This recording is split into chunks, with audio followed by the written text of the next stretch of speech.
بسم اللہ الرحمن الرحیم۔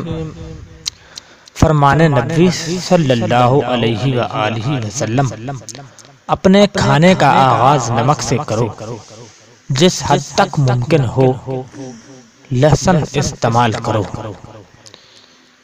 کیوں نہ کہ یہ 70 بیماریوں کی دوا ہے، لیکن اس کی بدبو کے ساتھ مسجد جانے سے پرہیز کرو اور لوگوں کی محفل میں جانے سے بھی پرہیز کرو۔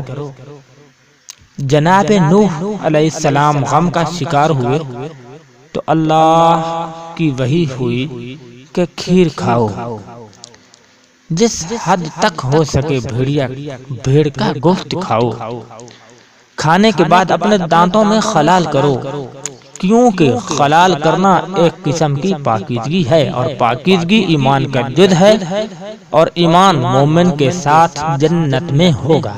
اللہ مجھے اور آپ کو عمل کی توفیق دے۔